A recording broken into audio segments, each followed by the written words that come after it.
I'm Steve, and I started drinking when I was 14. When I was 16, a friend of mine's dad had a liquor store, and I actually had a charge account at a liquor store in high school. Go to college, by now I'm drinking 5, 6, 7 days a week, and it never stopped, and it progressed. Never impacted my work. I was always proud. I always went to work, no matter what.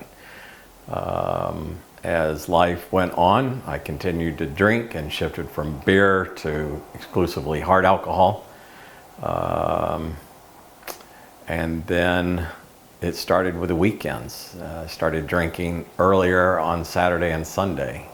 You know, maybe 1 o'clock was acceptable. And then if 1 o'clock's acceptable, then 9 o'clock's acceptable to get rid of that hangover. Then I started working from home.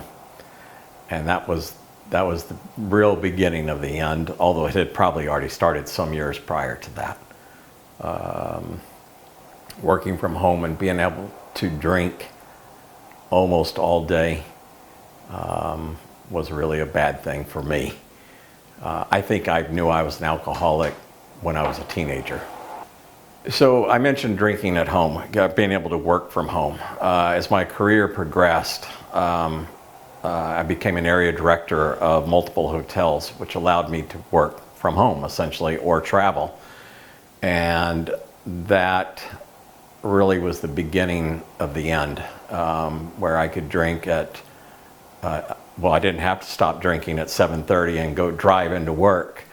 I could just keep drinking. And so I drank all day, cautiously, because I had to make important calls or be on conference calls or meet with people. The next thing is I started waking up in the middle of the night thinking I was just stressed. Well, when I was stressed, I would drink. What I didn't realize until after the fact is that it was my body saying, you need alcohol. I was waking up because I needed alcohol. So I started drinking when I was 14. In my mid-20s, I knew I had a problem. I admitted it to a friend of mine. Kept drinking in the back of my mind, knowing I have a problem. But my professional life continued to grow.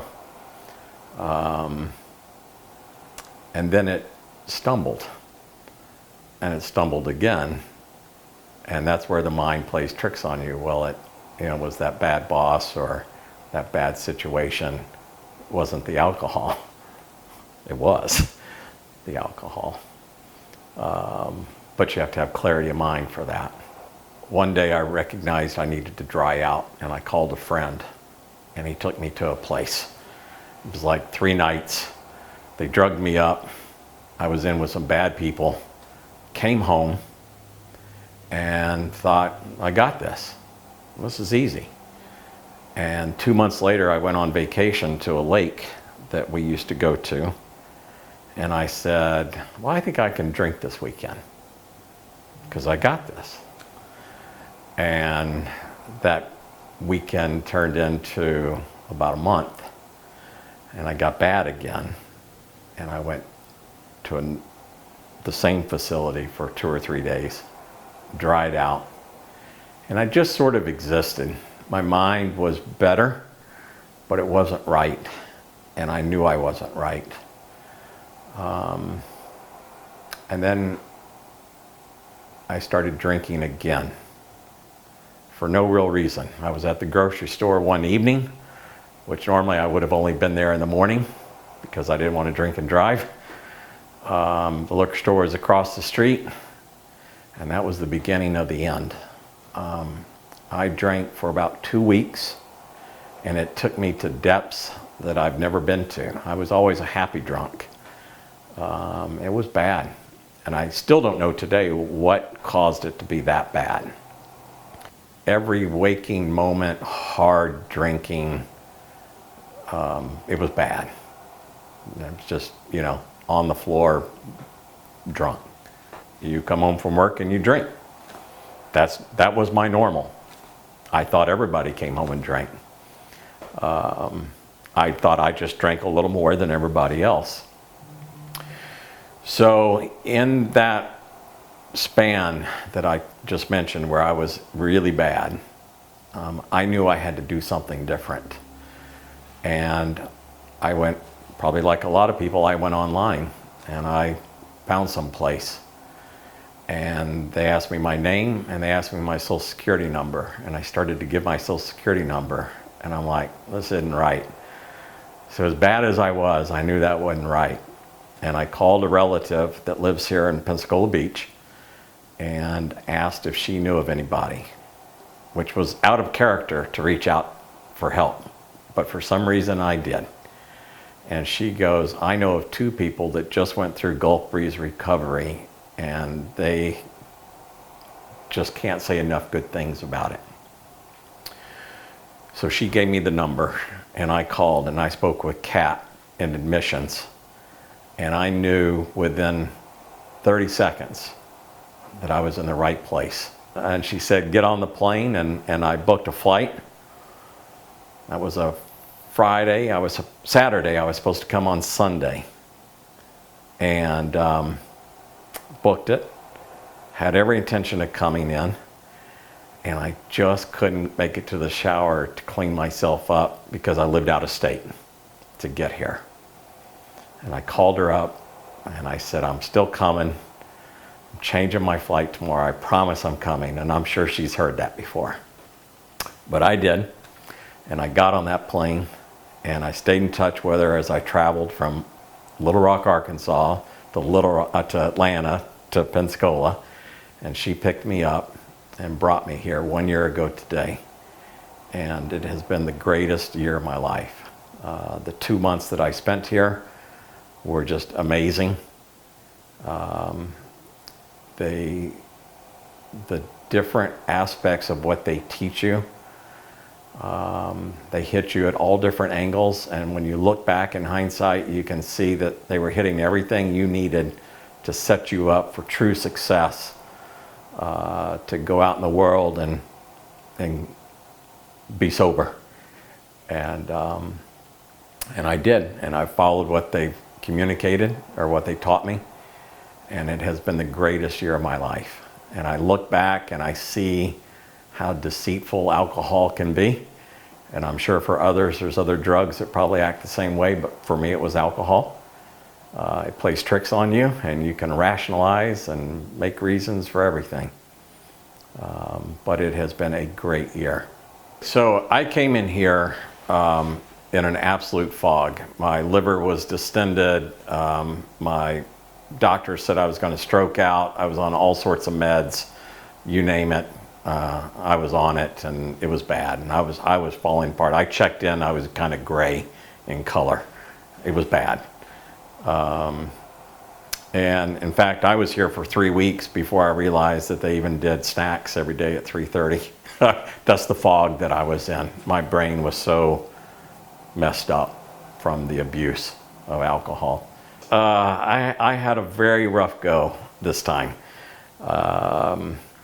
I came in, the doctor, after I think 2 days, said, Steve, you have to eat something.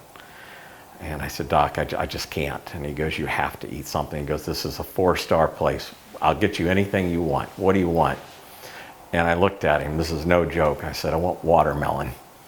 And I said, I want sliced, cubed and seedless watermelon. And he walked out and he told Keisha, go get that man some watermelon. And it's become a running joke. Keisha's still here. She had to go to three grocery stores to find seedless watermelon for me. And I ate that and I started feeling better. And like I said, I was in an absolute haze for 3 weeks. My mind wasn't clicking. One of the things they do for you is called neurofeedback. And it is the real deal. My brother is a surgeon. I reached out to him. He said, yes, it's the real deal. And it makes a profound impact on you. I had mentioned the second time I dried out, you know, it's like my brain just wasn't working right. I needed a reset. And I kind of feel like that was a reset. It helped progress the reset of what had been occurring for really vast majority of my life, but certainly in the last decade of drinking. So then there's the athletic director, Noli. And one of the things that as alcoholics, I guess drug addicts as well, is we end up isolating and hibernating. We end up going out to play volleyball or going for walks, going to the beach on the days off, going on outings.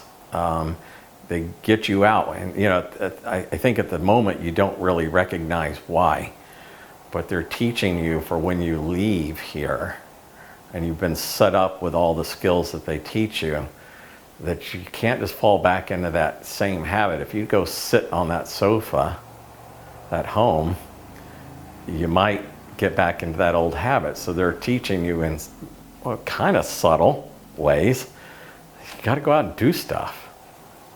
Don't have idle time on your hands. So neuro and then spa. Spa's great. It gets you in there and sweat out your toxins and whatnot. I kind of joke. I was such a drunk that until about the last 3 days, I didn't finally crack a sweat. I was actually jokingly accused of not sitting in there. But once I cracked a sweat, I got it going. And they're trying to get all those toxins out of your body. And it's just another one of the multiple layers of the process that GBR, Gulp Breeze Recovery, puts in place. It goes on for 2 weeks, and it's just tremendous. And I know some people first don't like to do it, and then by the end of it, they don't want to quit doing it. It's really an important part of the process.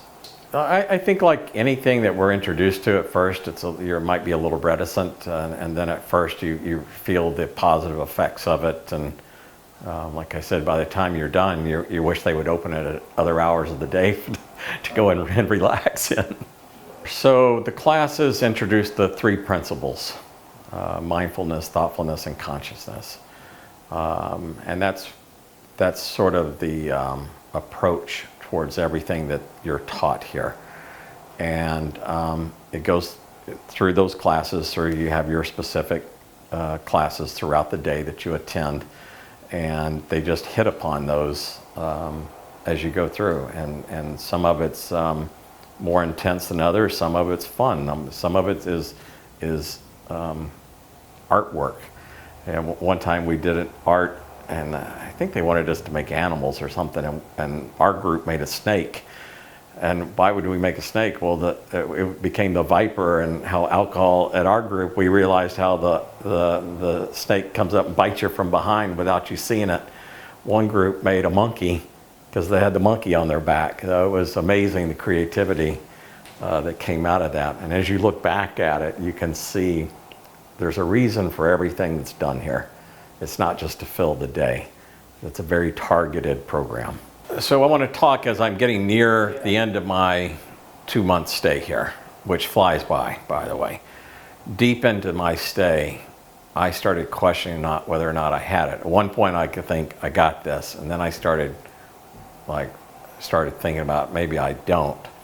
And I used my counselors, and I got to tell you, the counselors, and I'm not a talker, even though I'm talking right now, I don't like to talk to people, but I became vulnerable and talked to my counselor. I used the tools that Gulp Breeze Recovery was providing me, and I shared this anxiety that I had, and they were able to pinpoint it. My anxiety was what I was going to go home to, which was a wife that had alcohol problems as well.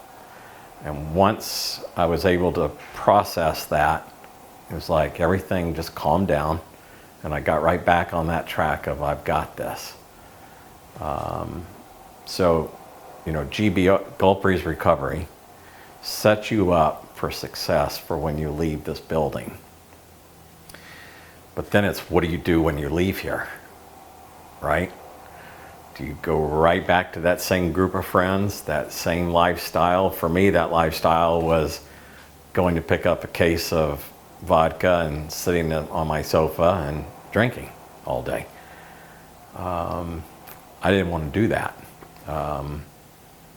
And like I said, I have a spouse that was drinking heavily, and after talking with her, I sent her here.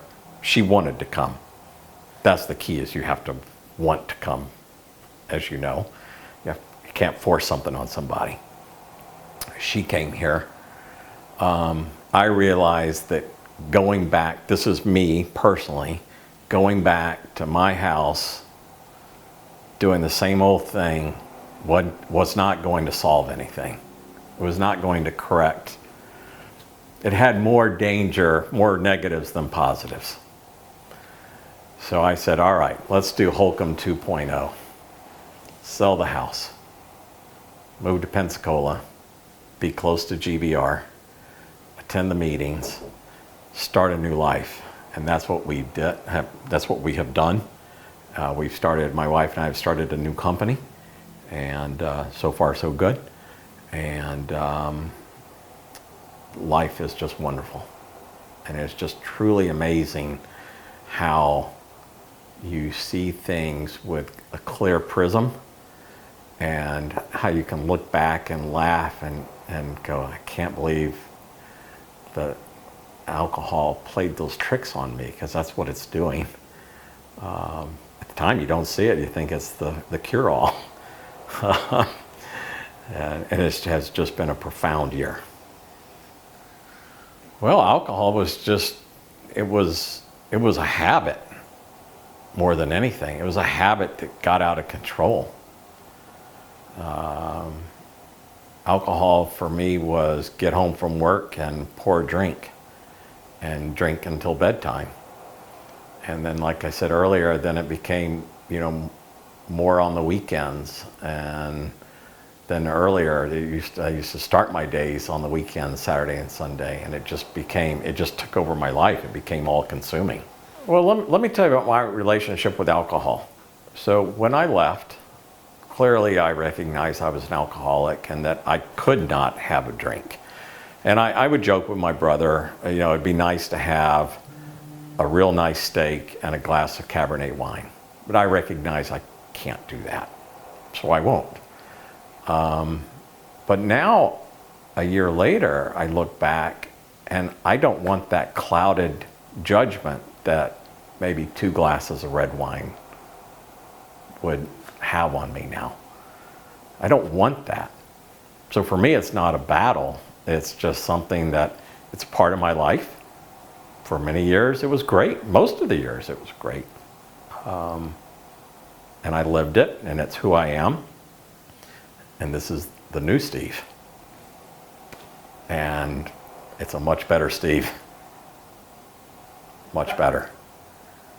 Much more confident than in the past. Because I was always hiding behind the mask of the alcohol. That's that anxiety that we spoke about. So for me, and this is me talking, not Gulf Breeze Recovery. The difference between Gulf Breeze Recovery and Alcoholics Anonymous, AA, because I went to a couple of the meetings when I first got out here in Pensacola with some friends that were that went to both. And the difference that I saw between AA and Gulf Breeze Recovery is that at AA, you have to ask for the strength to get through the day, the week, the month. And here at Gulf Breeze Recovery, they untap the strengths that you already have. And they set you up to use those strengths for when you leave. And so if someone were to ask me the difference of those two, that's how I would describe the differences.